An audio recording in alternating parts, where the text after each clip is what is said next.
Well, folks, the presidential debate last night was not the only place where a replacement is being called for. And no, we're not a political channel, and no, we're not going there. We're going to Lucasfilm, where it seems like an audible is underway.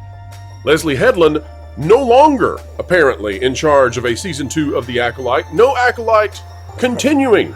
So maybe the media should stop continuing to tell us what a great success it is.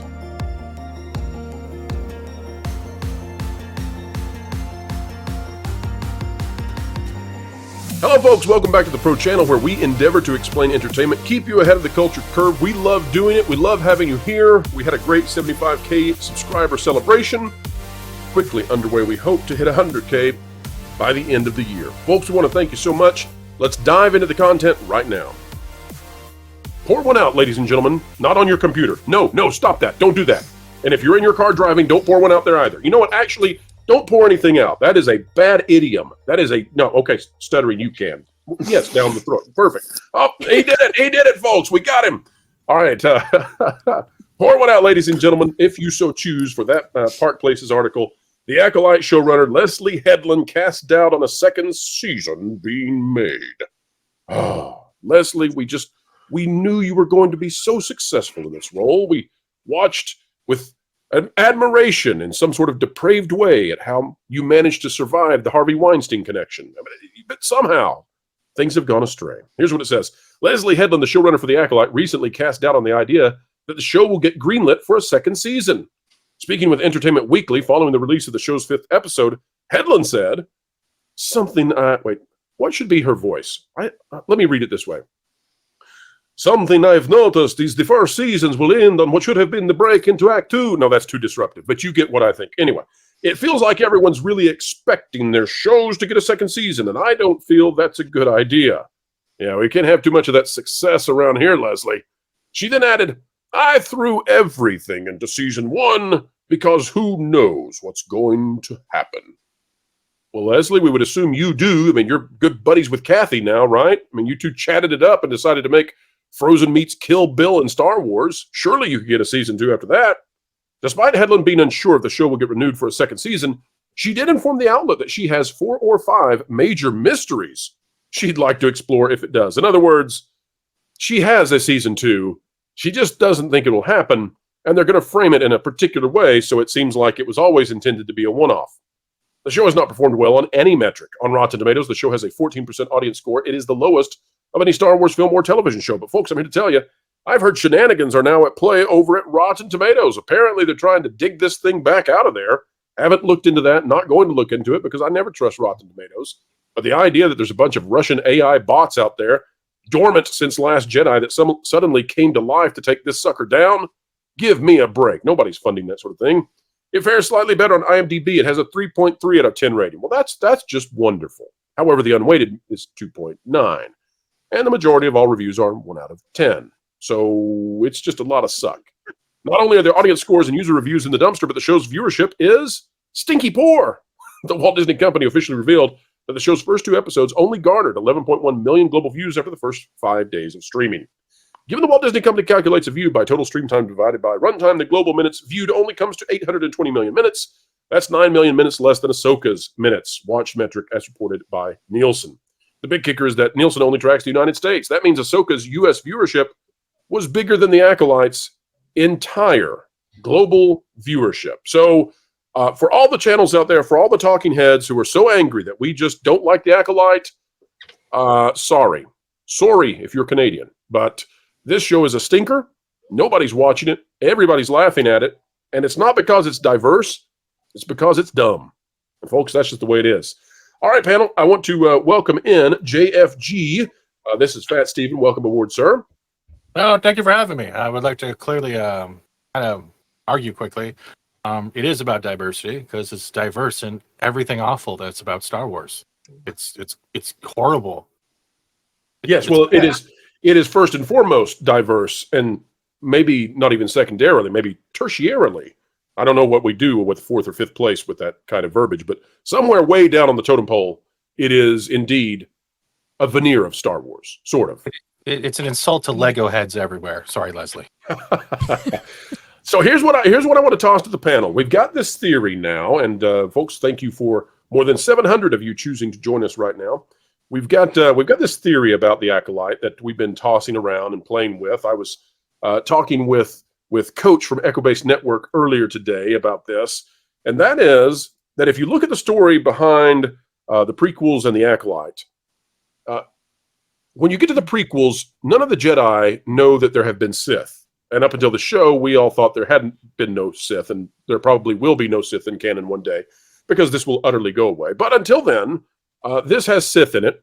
And what that means is that we don't see any way around the future episodes having Soul, who is the sole good thing in this entire show, going bye-bye. And I mean die-die. So Soul is going to eat dirt at some point.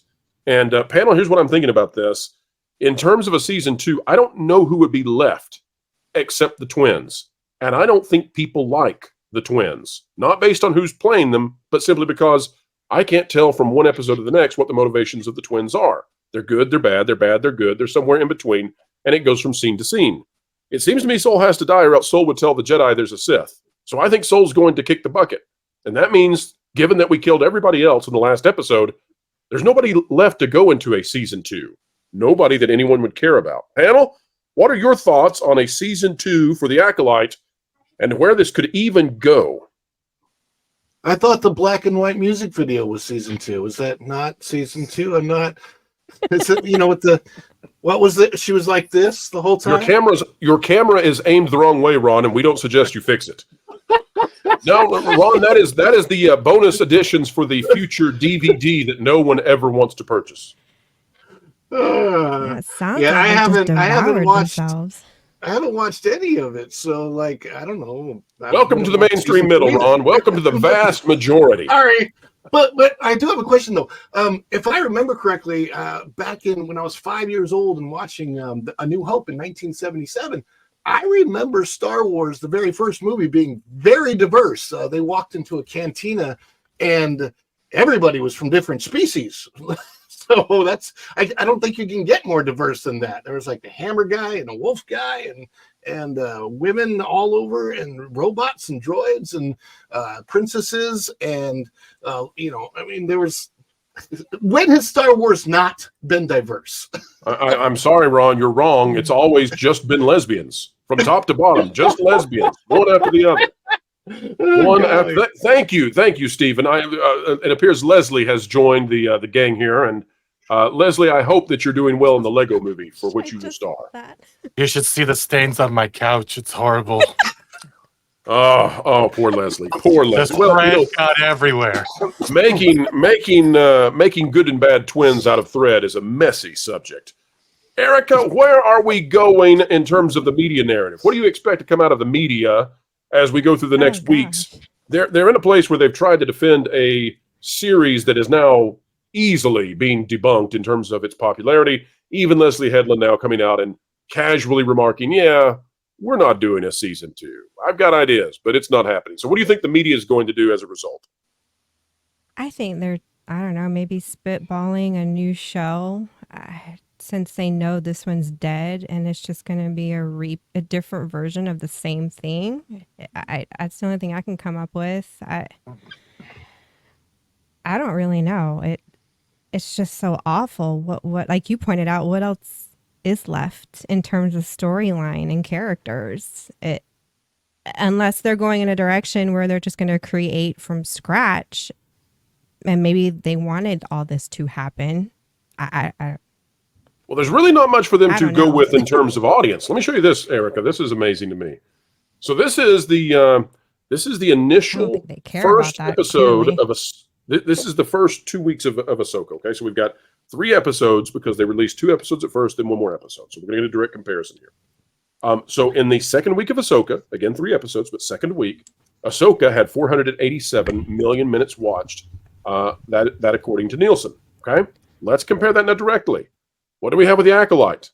Okay, if we go to the Acolyte, 262 million minutes is what Luminate, which is a now competitor to Nielsen, is declaring. It'll be 2 more weeks before we get Nielsen numbers. But here's what I can tell you. If the Acolyte is being defeated by Bridgerton with 3.1 billion minutes watched. And it's being beaten by Bridgerton a second time because Bridgerton's third season and first season combined or separated, either way you want to go, are defeating The Acolyte. I don't see how things can be all right at Lucasfilm. I don't see how you can have $200 million budgets and multiple seasons of competing shows are beating you by themselves. I don't see how this is even. This is embarrassing. That's what it should be. I think it must be to Disney. And, they've tried to turn the tables with the Inside Out 2 success. God bless them for that, but it's not going to stop, I think, how bad The Acolyte is. Guitarist, let me hand it to you for a moment. What do you make of where Star Wars is? How can they correct this? How do we get out of these doldrums? Honestly, I wish someone like a Favreau would team up with another company and buy it, decanonize the last 3 years of everything they did, and do a reboot, because I just, it doesn't make sense, except unless they're advertising for a bunch of barbers that cut your hair with a lightsaber. It doesn't make sense. That was one of the dumbest things I've ever seen, and I've seen a lot. Gosh. That lightsaber, I mean, I don't know how hot lightsabers are supposed to be canonically, but I would assume that putting a lightsaber almost to your face would be some degree of heat. And I can think of 10,000 better ways to cut your hair than to crouch down and place a plasma sword right up near your nostrils and then slice upwards and hope it doesn't remove 1/3 of the front of your brain. It's just a thought, guys. Just a thought. I don't know. Anyone? I have a question. Anyone get the feeling this is an amateur instead of an acolyte? Can I ask a question? Please. Didn't Qui-Gon take his lightsaber and put it through a blast door on the Trade Federation ship? I think that's several blast doors. This is also the same series that you can get punctured 3 times in a triangle and still fight. I'm just trying to understand how all the women are immortal to lightsabers, but men go down by a sneeze.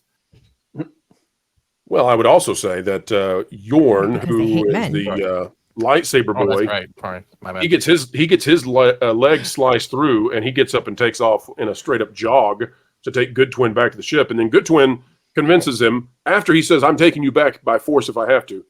Good Twin convinces him to turn around and go the other way simply by saying, "Hey, the bad guy is going to kill our good guys if we don't turn around."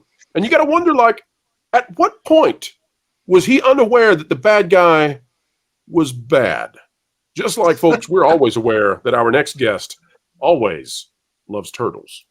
Folks, welcome Tom from Midnight's Edge and Midnight's Edge After Dark. We all love turtles, Tom, and we love you. Welcome aboard, Tom. I just got to say, though, about the whole haircut thing, Pro. Please. I know we don't know your race, but if you're not black, then how do you know that's not the best way to cut your hair? Well, how dare I appropriate the best way? Maybe there's a barbershop somewhere over in Brooklyn where they're cutting dreadlocks with plasma. I wasn't aware. I wouldn't recommend it, but it could be happening. There's no frizzing that way at the end. You know, it helps seal. There's definitely no frizzing, but there is a really bad smell when you burn it that way. So I have seen videos where people cut hair with like fire. Yep. See? Like at Renaissance festivals. It's the strangest, most bizarre thing. Erika? Yeah, I've seen that. Erika, but look, that's what happened to Tom. He's never been the same since. I am a hair expert, okay? It's not on his head. All right, Tom, you're also a bad film and bad TV show expert. We're now finding out Acolyte probably not going to get a season 2. Give us your thoughts on that one. Well, it was never probably going to get one in the first place. I mean, it's one of those questions that you get. What's weird about this is how Entertainment Weekly ran with the story, and the way it was presented and all that kind of stuff. Because, I mean, no one ever said it was necessarily gonna get one. It wasn't ordered with the original show. I mean, it wasn't even something that was talked about. So unless the show's left on some sort of cliffhanger that we don't know about, then I have a hard time believing that it was ever part of the cards anyway, only if it was a success of some sort. The only one that we keep hearing about that's getting any kind of second season that kind of has me scratching my head is Andor, but that's just because it was planned that way, right? I mean, Well, Right. Well, that's easy. Ahsoka's also getting a second one, apparently. Well, that's easy. All Why? Andor has to do is do a collab with the High Republic and call it Wah-Dor, and everyone can just cry their feelings out for God knows how long. Well, and I actually heard Andor was pretty good. I watched the Andor. first few episodes and it was okay. I just didn't feel like rushing back to it. That's all. Bored. I was so bored. But congratulations, guys who, Pro, on your 75K, by the way. Well, thank you so much. Thank you so much. And I'm just trying to grab hold of the coattails of Midnight's Edge, if I can, the trailblazing channel that it is. But Well, take a look clearly at not this. Midnight's Edge After Dark because you've blown us out of the water. So. No blowing out of the water here. We're all in the same boat, rising on the same tide. But Tom, take a look at this over at Forbes. Paul Tassi, who has become the new Scotty Mendelson, has a new theory because apparently he thinks people are actually interested in this show. Leslye Headland, the showrunner, is abandoning ship, but he's still carrying the good torch, Disney. And he says that the big baddie with the Dino Power Ranger mask, that he's actually a Knight of Ren, which, considering how much no one cares about the Knights of Ren or the sequel trilogy, is really saying something. What's even more fun about this, though, is that after Tassi put this article out on Forbes, a major news outlet, the guy who plays this Darth, what would we call him? What should we call this new Darth, since he's a Looks like Sith? Flathead Predator. Darth Emo. Martell. Everybody's been calling him Smilo Ren. Okay, Darth Smilo Ren. Darth Smilo Ren, the actor who plays him, has come out and said, "Oh, he's a Sith, totally Sith. Yeah, he's a Sith," which means that all of this nonsense about he could be a Knight of Ren. No, definitely not. That's bull Sith. Bull Sith. Totally bull Sith. Stinks like bull Sith. Looks like bull Sith. This week's episode of The Acolyte was stunning, not brave, from its lightsaber choreography to its shocking deaths. And while the reveal of the Master wasn't exactly a surprise, as he did turn out to be Smilo Ren, Manny Jacinto's performance as a new villain in the universe was incredible. Now, fans are speculating that what The Acolyte maybe is a Knights of Ren origin story rather than some tale about a Sith specifically. Unfortunately, yes, he called him Sith, without saying he is one, in contrast to the Knights of Ren, where a dark side order that blah, blah, blah, blah, blah. What's interesting about all of this is that we still have Paul Tassi out here trying to make content out of this on Forbes. But as we said, folks, as we just said, this show has no audience. The people who are promoting this, it's already gone. It's already over. It is not beating a cartoon Jurassic Park show on Netflix for preschoolers. I don't know what presumed innocence is in terms of the show. I know what it is in terms of the theory of legal analysis, but I've never heard of it on Apple TV. I cover this stuff. It's beating The Acolyte. That's what's going on here. Make it make sense, folks. Make it make sense. You can't anymore. Disney has taken a male mostly property like designated to boys, and they've tried to warp it into a girl brand when girls already loved it for what it was, and they have slowly deteriorated into nothing more than a Pop-Tart without frosting. No one wants a Pop-Tart without frosting. And then they're taking out the filling and they're refilling it with ideologies and platforming rather than looking at the audience as a whole and trying to make everyone entertained. They're trying to make a 2% that doesn't give a crap about it. All I know is I'm looking at this here. And besides that, John Trent is very handsome. Yes, go ahead. Yeah, besides that, obviously.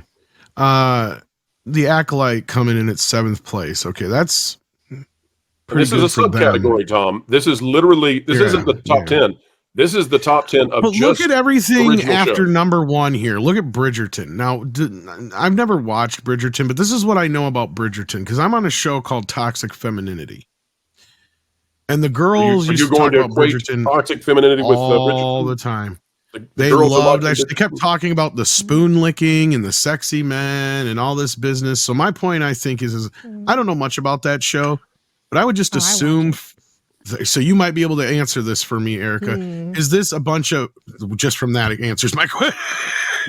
Is this just a bunch of woman pudding, basically? Like you're going into this show, you're like, I'm ready, honey. Is this just a bunch of sexy men and romance and whatever else that you know drives women to watch these kind of shows on TV, because that's doing very, very, very, very, very well compared to everything else here. It looks like it has a lot of the whole package that women like. We like the drama, so there's a lot of drama in the storyline with The anonymous gossip columnist of Miss Whistledown, Lady Whistledown, and the relationships and the twists and the stories, and you have the drama with the friends, and then you got the romance and the not really love triangles. There's not a lot of that in the series, but though it's predictable, it hits all the spots. And the cast is good looking, and they're even better looking in costume and makeup, when they're in character. What are you trying to say about Leslye Headland's wife covered in green makeup? Are you saying that nepotism? No, but she's saying all this stuff that I was getting at. You make a show for women with stuff that women like. Yeah. Guess what? Women will watch it. But we, women, we're kind of a both and species. We like attractive women and attractive men, just because I'm a heterosexual, woman, and it doesn't mean I can't look at another woman and say and think, oh, wow, she's beautiful. She's really pretty. She's attractive to even look at on screen. That doesn't mean that I have a sexual thing for her. That doesn't mean I'm attracted to her in that way, but I can appreciate the beauty in any human being, male or female. And there's just something about the human person that we are attracted to attractive people. Mm-hmm. It doesn't mean want to get in bed with them, but it works on screen. It's worked for decades. You mean the Greek and Roman statues don't need love handles? I'm confused by all of this. As long as they're hit by a shoveled place, I'm good. Yeah, I hate to simplify it, but I'll bring it back to Star Wars. I remember a quote from George Lucas for Phantom Menace when he was talking about Phantom Menace, and they were talking about this, that, and the other. And they brought up how Padme has 7 different costume changes in the movie or something like that. And he's like, well, the pod race and all that stuff's for the boys. I figure you got to put something in there for the girls. They're like all the costumes. Yeah, we love costuming. We love makeup. And we're girls. Let's just, who doesn't play dress up when they're growing up? I did. She's a space princess, for Pete's sake. We had fake fashion shows with my sister. I had tea parties in her closet. This is just girl stuff, and when you put it on screen, we like it even more. We go out and buy the tea sets. And on the other end, I'm sure you liked Obi-Wan being manly man and all that kind of stuff too. But anyway, yeah. Well, yeah. Let's get Ron's take, and I've got a question for Erika. Oh no, I was just going to say. It's very obvious. People like to look at what they aspire to be. If you look at most workout videos, it's the reason they don't have a lot of overweight people in the workout video is because you might be overweight. You don't want to become what you're looking at. If they're overweight, you want to become the ideal. So you're looking at what you want to be and imagining yourself as that. It's the same for any medium. We when I look at Thor, Captain America, or Batman, Superman. It's because I want to be strong like those guys. Wait a minute, Ron. Bridgerton captures a lot of that in. She aspired to be Ursula. Are you telling me there's something bizarre about that? Yeah, there is something bizarre about that. Ron makes a great comment because every day I wake up in the morning going, one day I'll fit in that slave Leia outfit. One day. Don't share the photos when it happens, Steven. I bent over and picked thing up with a nickel. Bridgerton is the characters are so distinctly different from each other, and they each have really good backstories. So they've done a really good job with character development. I see myself in almost all of them. I'm ADD. I have a million different interests. I can't just stick to one thing. And I like to write. So when I see the storyline play out with Lady Whistledown and her writing, it kind of is like, oh, yeah, maybe I should start a blog. I don't know. Then I see the other sisters that are more feminine and they are into the whole, wanting to get married. That's another thing I like about the show is it doesn't really attack men. It doesn't attack marriage, which I'm really kind of surprised by. And it just embraces almost everything, which I'm really shocked. Despite that there is a little bit of, the modern stuff that's in there, but it's not preachy. It's not being thrown at you like it's pandering to you. It's just very well written. Now, I will say some things are leaking that's coming up in the 4th season, and it looks like they're going to start pushing the envelope with the especially the LGBT stuff, and it's starting to kick up at least in some of my circle of friends. They're going to start boycotting the show because Well, Erika, now I've got a question for you in just a minute. turn. Let me outro Stephen real quick because Stephen has got to go. But folks, if you are not yet enjoying Stephen's content, live streaming games, you really need to get over there. And of course, Stephen is the master behind so much of the art we do here on this channel, as well as Valiant Renegade.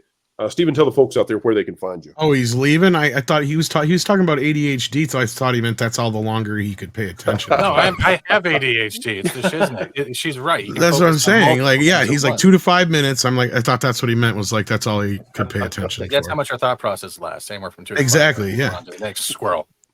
But no, you can find me pretty much on Rumble or Twitch or YouTube when I start that back up again. You can find me on Twitter, getting blocked by everybody.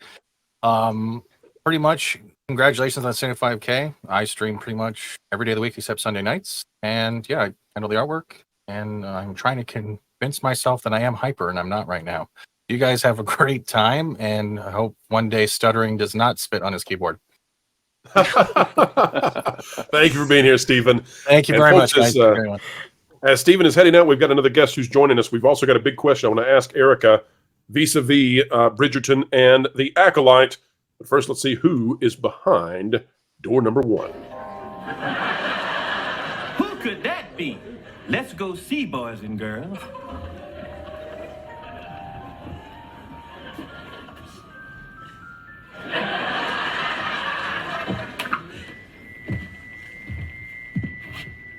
Who is it?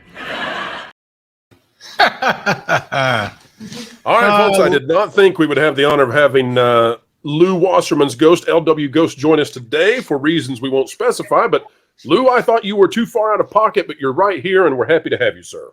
Well, you know, whenever they ask me, where can we find you? And I always say, you know, wherever there is danger, you'll find me. What are you trying to say about this place? What are you trying to say about us, Lou? I get it. You know, first of all, about this Bridgerton, and pardon me if I sound funny, I've been eating ice cream and my lips are frozen. There are worse things in life, I'll tell you. That's true. But I think if you compare the audience or lack of it for our favorite Acolyte, it would be like if tomorrow at the grand opening of that mud hole at Disney World, if the line Mud Hole Adventure. but if the first line of quote unquote real people is entirely people with those $400 goodie bags.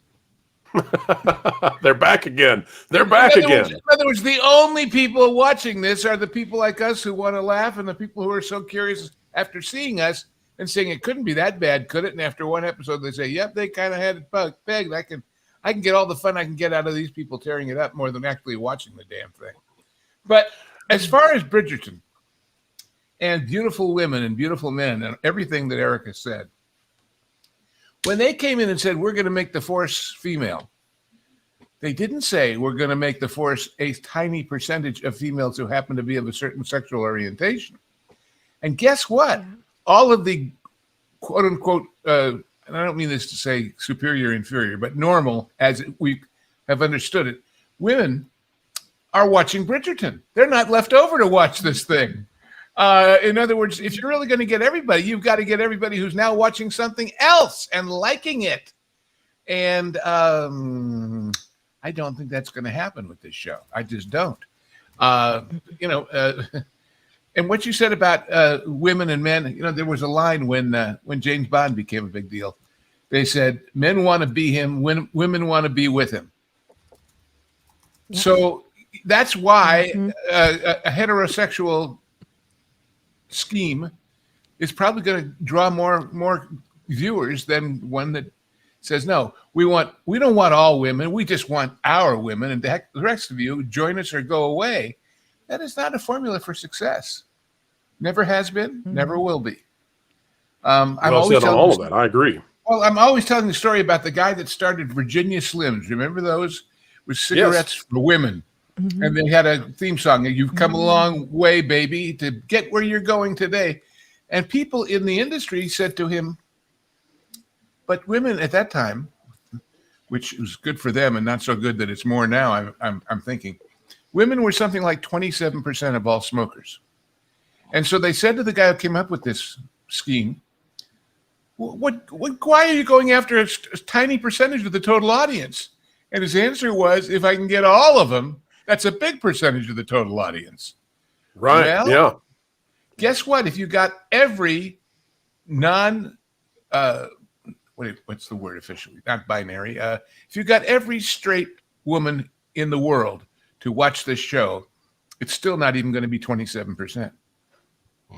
Just because you have prominence in the media for your opinions or your demonstrations, and fewer drag queens and fewer, and we could segment that market down.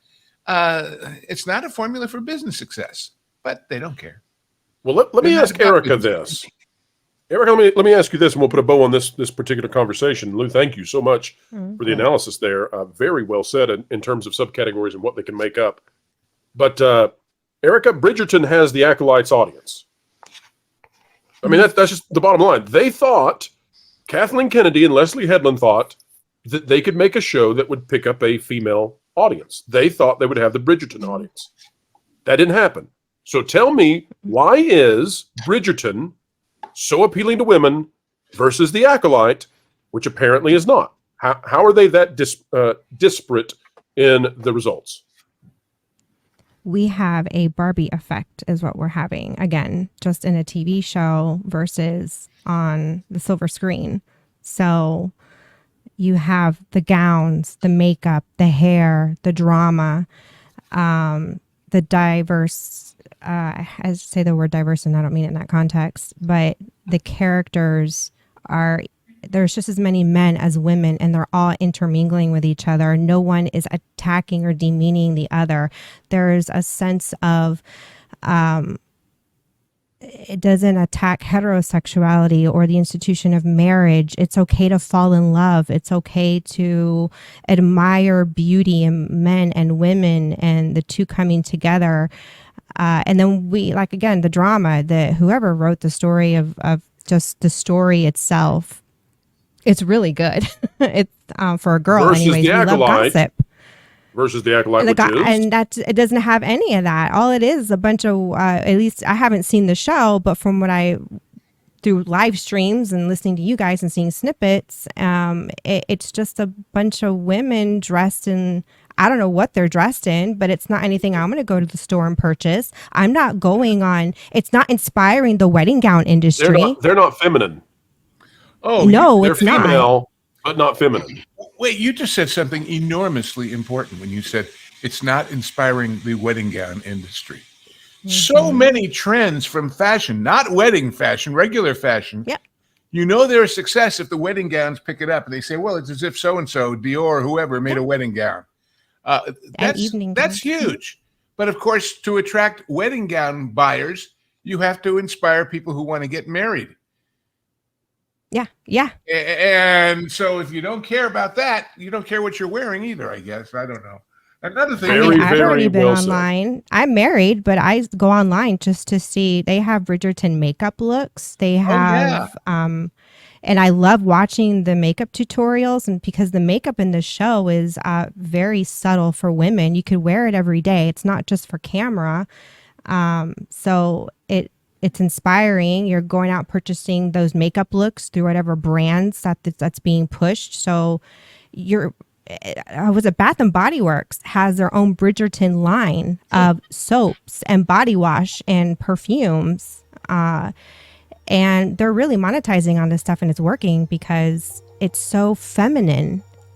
And that's what we like as girls. We like femininity. Bath and Body Works doesn't have an Acolyte line yet? That's what I was going to say, folks. When you see the nepotism green makeup being sold all around in Sephora and at other places, that's when you'll know that the Acolyte actually was successful. A hot wire with a glowing light on it that you use to cut your bangs. And ladies and gentlemen, we have come to the end of yet another video of pure, unfiltered, unmitigated excellence right here on the Pro Channel. Thank you for being a part of it. Ladies and gentlemen, As you leave, consider clicking the like button, share, subscribe, click it, stick it to the algorithms. It is the notification bell. Drop a comment right on down below and send this out to your favorite social media networks. Until we meet again, keep learning, keep growing, and keep having fun. You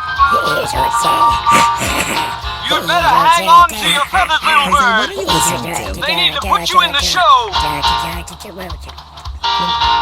What? Jose, what are you listening to? You don't even have ears. Vacation Radio 24/7. Original music on YouTube. Vacation Radio. WDW Pro Music Channel. I have no idea what you're saying. But if you want to be listening to music, you should head over to Vacation Radio 24/7 on YouTube. One of the 100 other channels WDW Pro's been working on. Oh, and I have a song for you, Jose. Jose Cowabunga. He is Jose Cowabunga. He's Jose. That one seems a little bit foreign to you.